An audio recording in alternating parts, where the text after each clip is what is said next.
Hello, we are now at the final topic for module number 3, which is entitled Exponents and Radicals. So here are some laws of exponents. The product of two numbers that has different exponents with the same base, okay, is equal to the sum of the exponent and just copy their base. So a raised to m times a raised to n equals to a raised to m plus n. Kapag naman ang isang number na may exponent ay ni-raise mo sa isang value to a certain power, so multiply mo lang yung exponent niya.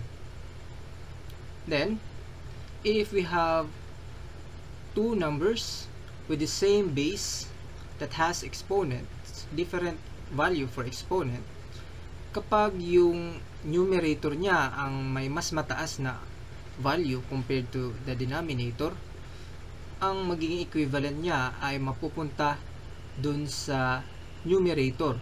Just copy the base and subtract their values, m to n or n to m.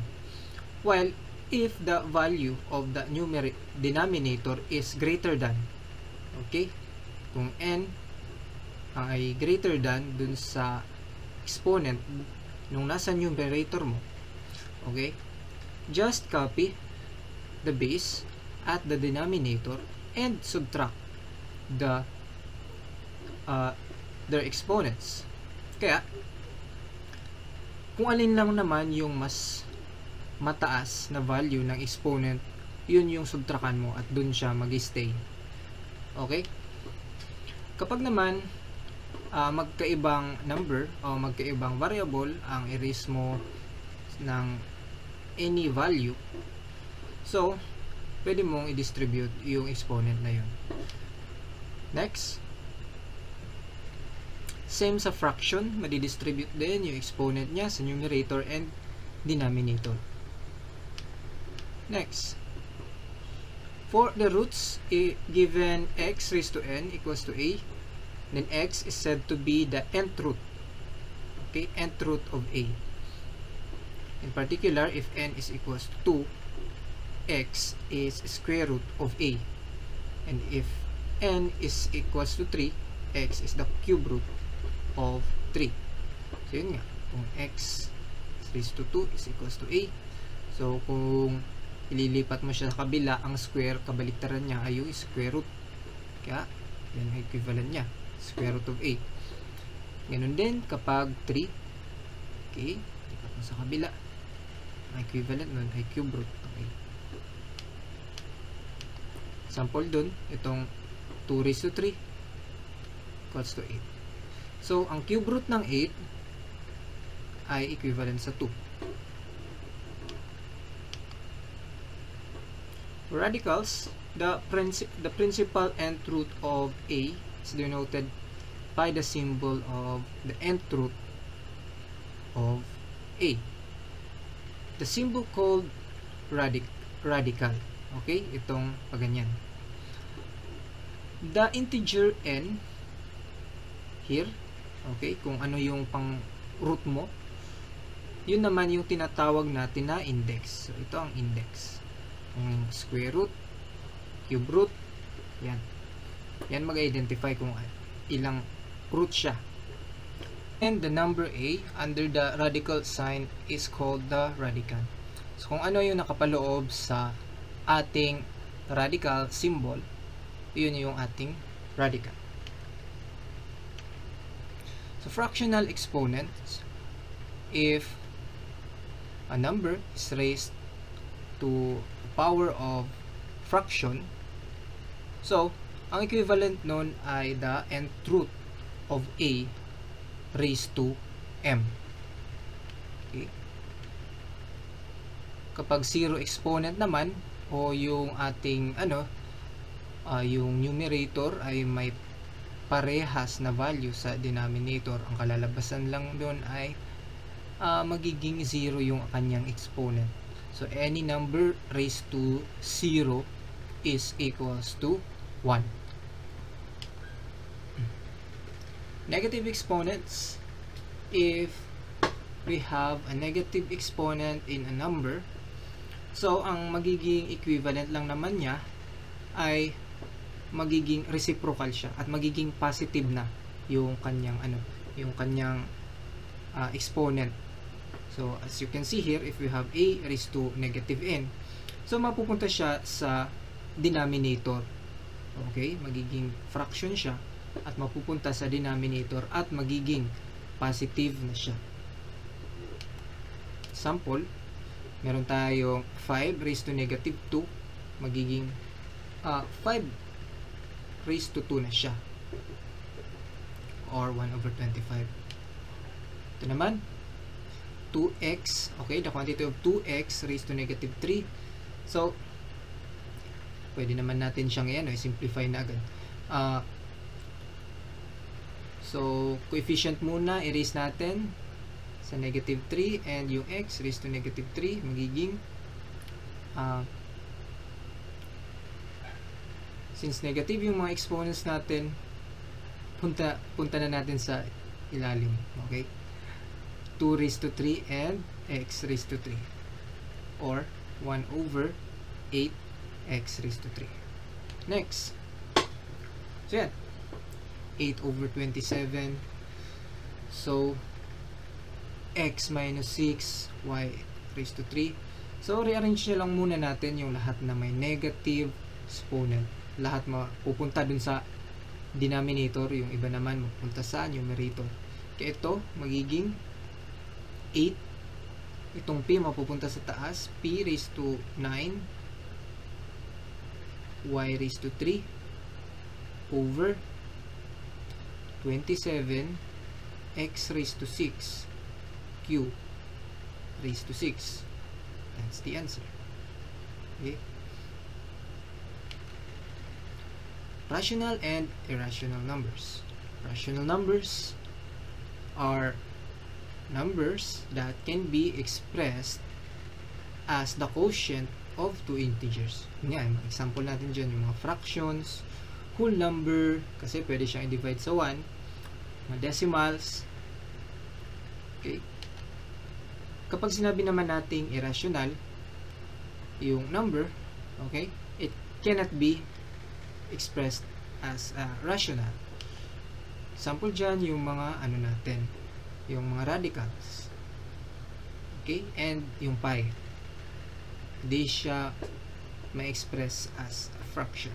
Though may decimal value ang ating pi, hindi niya ibibigay yun sa'yo na fraction. Kahit sa calcul natin. Ang ibibigay sa'yo, pure decimal. Kasi ito yung decimal natin na 5.23. Pwede siyang express as 523 over 100. For laws of radicals, ito naman yung natin, properties na pwedeng sundin sa may mga radical symbol.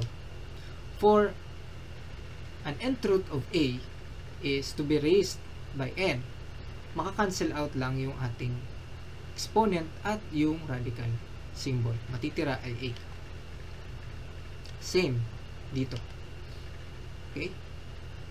So, if the nth root of nth root of a is to be determined, we can just simply multiply the yung index and apply it to the yung ating radicand. Then product naman ng parehas na na may index at magkaiba yung nasa radicand, we can just combine their radicands, yung a and b, at parehas na silang nasa loob. Okay, product ng a and b and the nth root ng product nila. Same way sa sa fractions with the same index, so you can combine them and ipaloob nyo siya dun sa radical symbol, removing factors from and introducing them into radicals. So here are some examples. Una, square root of 8. So magiging ano yan? Meron tayong factor sa 8 na 4 and 2. So yung 4 natin is perfect square, yung 2 hindi. So pwedeng isulat natin as square root of 4 and square root of 2, product ng dalawa. So magiging 2 times the square root of 2. So that's the answer. Next, the square root of 16x cubed.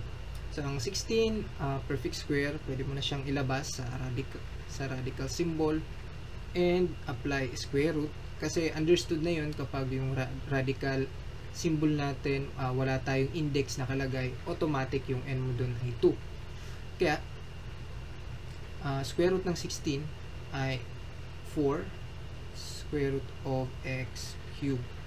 So kung matatandaan nyo ang x cubed, meron tayong factor na x squared at x. So pwede nating maisulat na ganyan as yung factors ng radicals.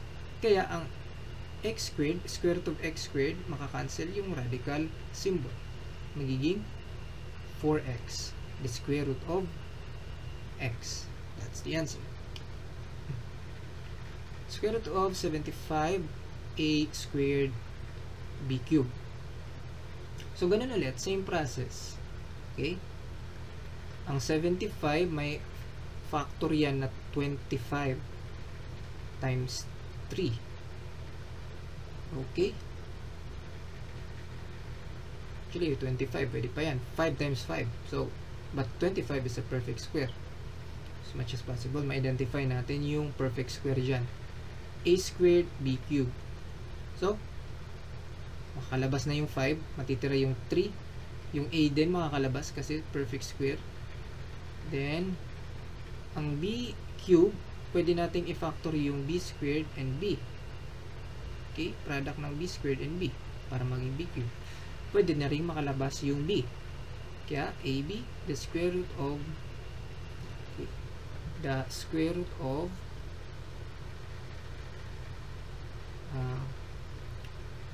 3b. Okay? Sorry. Next, 54x raised to 4, y raised to 5, z raised to 6, cube root. Okay? Cube root ang hinahanap. So, the cube root of this one, factor muna tayo. So, ang pwede nating factor sa 54 ay, say, 27. 27 and 2. Okay? 27 and 2. Okay. Ang x raised to 4, pwede mong kunin na factor, x raised to 3 times x. Yung y naman, y raised to 3 times y. Square. Para sa z, uy, pwede siya. Z raised to 6. So, or pwede naman z raised to 3 and z raised to 3. Kung simplify natin yan, magiging ano to? Perfect cube ang 27. Cube siya ng 3. 3 times 3 is 9 times 3, 27. Kaya, 3. The cube root of 3. Makakalabas yung x, y, and z. Z raised to 6. Cube root nyan, divide natin yung kanilang yung exponent nito dun sa ating index. Kaya, z raised to 2.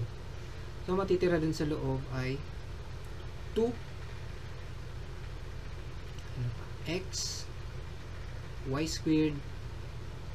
Yun na. That's the answer. Okay, yan pa. So yan, apply factoring. Factor out mo yung 2 square root. Okay, 2a squared plus 2ab plus b squared. Tama?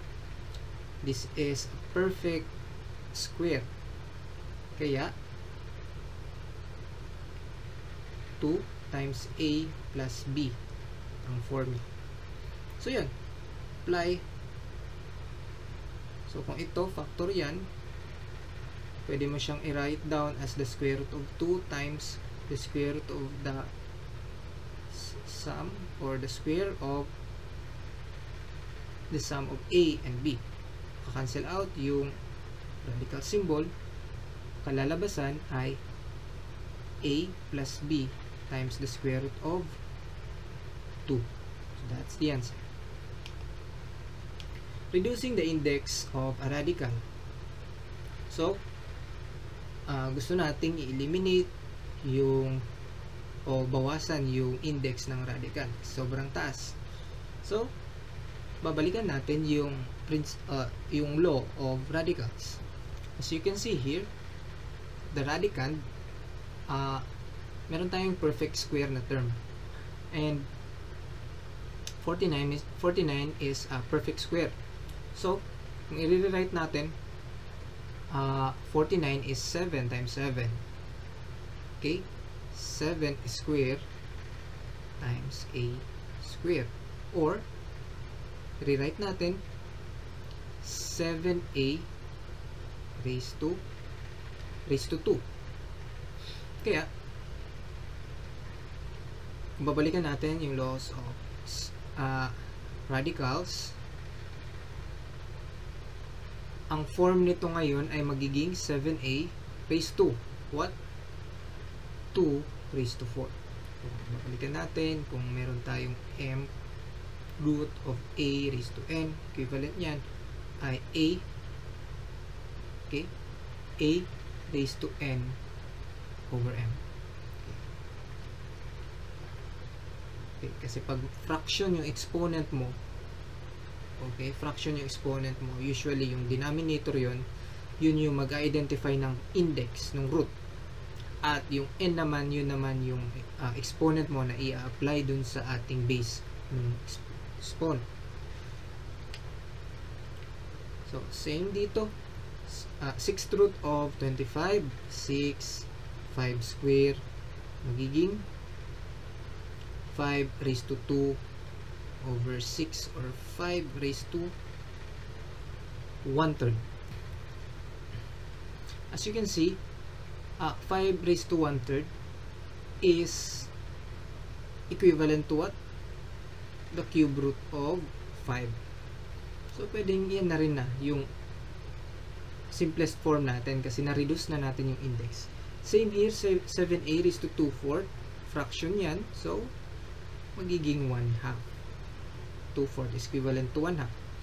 Kaya, pwede na nating i-rewrite since 7A raised to 1/2, pwede na siyang square root of 7A. Diba? Rationalizing the denominator.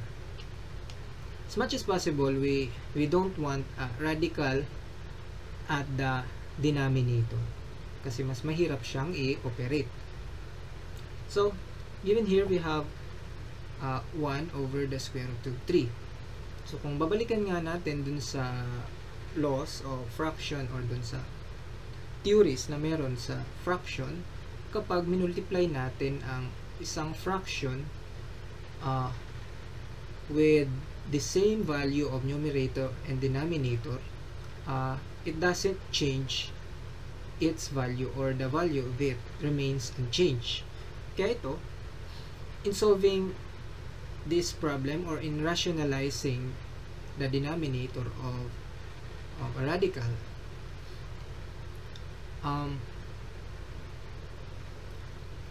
multiply lang tayo ng value para mawala tong radical symbol dito. At syempre, ang mas madaling way para alisin yan, ang radical symbol, is to multiply it by itself. Okay? Since square root yan, dapat maging square siya para maalis yung radical symbol. So, square root of 3 over the square root of 3. Diba? Ang value niyan is equals to 1 lang din naman. Kaya kapag minultiply ko yan, magiging square root of 3 yan over ito, square root of 3 square. So, maalis yung symbol, square root of 3 over 3. That's the answer. Sa ating calcu, pag tinype mo yan, lalabas na agad yung rationalized value. So let's try. Here, square root of 3, okay, over 1 over the square root of 3. 1 over the square root of 3. Yan, kapag tinype mo yan, automatic lalabas na agad yung sagot. So ganun din sa sample na to. Yan. So mag-introduce ka lang ng pwede mong i-multiply sa denominator in order for you to eliminate the radical symbol. Sample dito, so 1 over the square root, the cube root of 2. Pwede ko ditong i-multiply ang cube root of 2 over the cube root of 2. Pero hindi pa yan sapat kasi ito magiging square lang yan. So mag-multiply pa ulit ako ng cube root of 2 over the cube root of 2 para ang equivalent na yan, so ito 1 lang din naman yan. Ang equivalent na yan ay cube root of 2 raised to 2 divided by the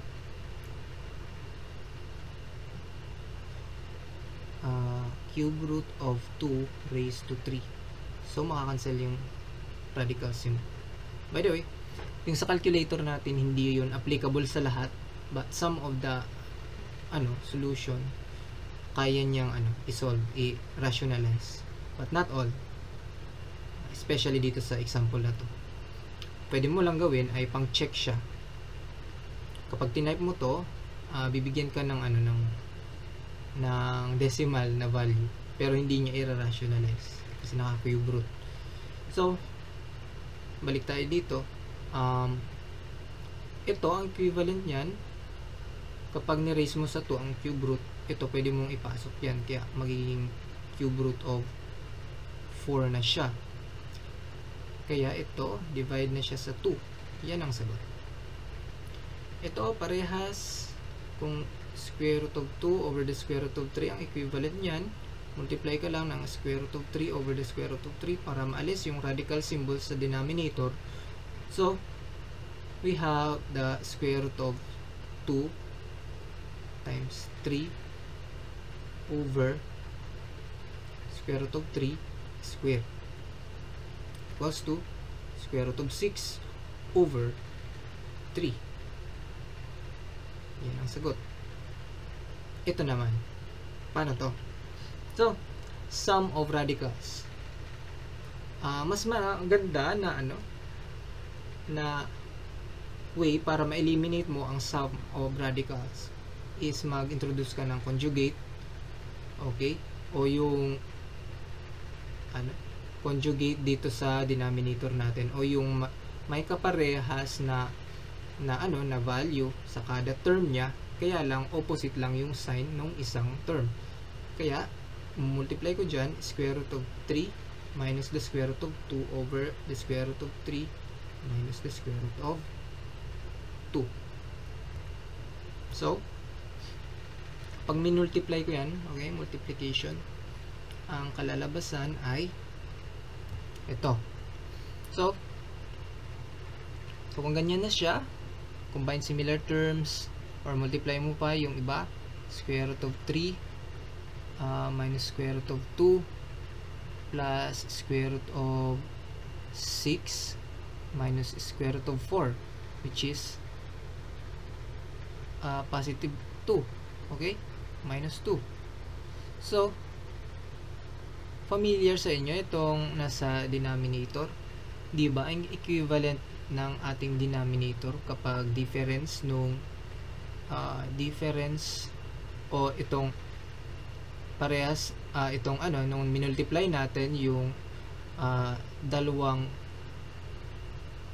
grouping, okay, dalawang factor na magka-opposite yung sign pero parehas yung numerical value sa kada term. So magiging difference siya nung squares nila, kaya maka-cancel out yung ating radical symbol at matitira ay 3 minus 2. So 3 minus 2 is 1. So you can solve here at the numerator. Ignore na lang yung denominator kasi 1 lang din naman. Kaya ang sagot na natin ay square root of 3 minus the square root of 2 plus the square root of 6 minus 2. Yan yung sagot dyan kapag ni-rationalize natin. Try nga natin sa calcu. Yan. Okay. Square root of 3 minus square root of 2. I think hindi ito magbibigay sa atin ng parehas na sagot. But for checking purposes, pwede mong i-compare itong answer mo dun sa original. Okay? Subtract mo ulit yung sagot mo dun sa original at dapat maging 0. 1 plus the square root of 2 over square root of 3 plus square root of 2. Tingnan lang natin. Pag hindi, okay lang. Yun. So, hindi siya hindi niya renationalize. But to check, subtract lang natin yung sagot natin, square root of 3 minus square root of 2 plus square root of 6 minus 2. Yan, 0. Correct. Last part, imaginary and complex numbers. So, ang equivalent ng square root of negative 1 is I. So, yan yung natin, i-introduce na number na kung saan wala naman kasi equivalent value ang mahirap bigyan ng value ang square root of negative 1. Kaya, imbis na square root of negative 1 ang ilagay natin dun sa expression, okay, ay ang isa-substitute natin. Example, we have square root of negative 4 where our factors for negative 4 is 4 and negative 1. So, yung 4 pwedeng i-factor, ilabas na at apply yung square root at magiging 2 na siya, square root of negative 1. So, we can write it as 2i. Square root of negative 3. Okay. Square root of negative 3 or ang kanyang factors are 3 and negative 1. Pwede mo natin isulat siya as square root of 3i. So, a number in the form of a plus bi, in which a and b are real numbers. Yung a natin ay yung tinatawag na real component. At yung b naman ay yung imaginary part. Okay. Kapag naman ang isang complex number, which is itong a plus bi na form, kapag meron tayong dalawang complex number na parehas yung value sa a and b, kaya lang magka-opposite yung kanilang sign, ang tawag doon ay conjugate, which is na-apply natin kanina na conjugate yung tawag. Operations with complex numbers. Kung mag-a-add tayo ng dalawang complex numbers, madali lang. So, huwag mong i-combine yung hindi parehas na term. So, just combine similar terms. Lahat ng real part, combine mo. Yung imaginary part, combine mo din. I-add mo din. So, 2 plus 6 is 8. 5 minus 4 is 1. So, yan. Yan ang sagot. 1i. Same dito. 2 minus 6. Negative 4. 5 minus negative 4 is magiging positive 4. So, 5 plus 4 is 9i. Dali lang. Okay. Another example. Product of complex numbers. So, yun. Multiply natin to dito. Multiply muna natin yung 3 dito sa term na to. 8 18, 21i, 30, 30i, and yung pang last term ay 35i squared. Okay. So, combine similar terms, 18 minus 21 plus 30 magiging 9i minus 35i squared. So, matatandaan nyo ang I ay equivalent niya ay square root of negative 1. Kapag in-square mo ang I, ibig sabihin nun ay square ng square root of negative 1. Therefore, ang I squared pala ay equals lang naman sa negative 1. Kapag dinagdagan mo pa yung exponent mo, okay, parang I squared times I lang din naman yan ang I raised to 3. Kaya kung I raised to 2 ay negative 1, edi ang I raised to 3 pala ay negative I.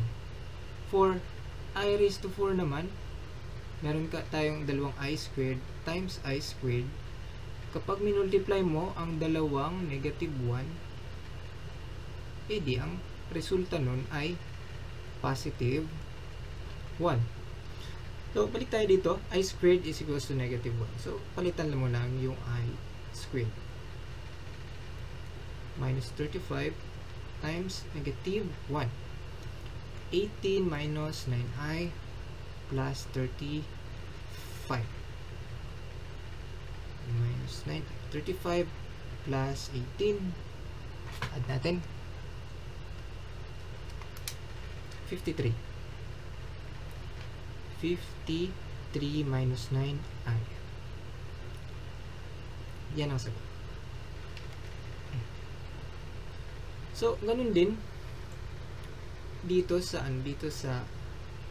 division, 3 plus 5i to be divided by 6 minus 7i.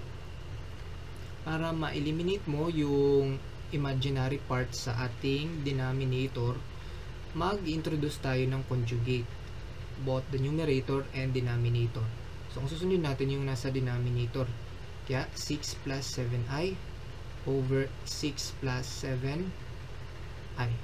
Pag minultiply natin to, magiging ano na yan. Pag minultiply natin yan, ang itsura niya ay ganito na. So, ganyan yung product.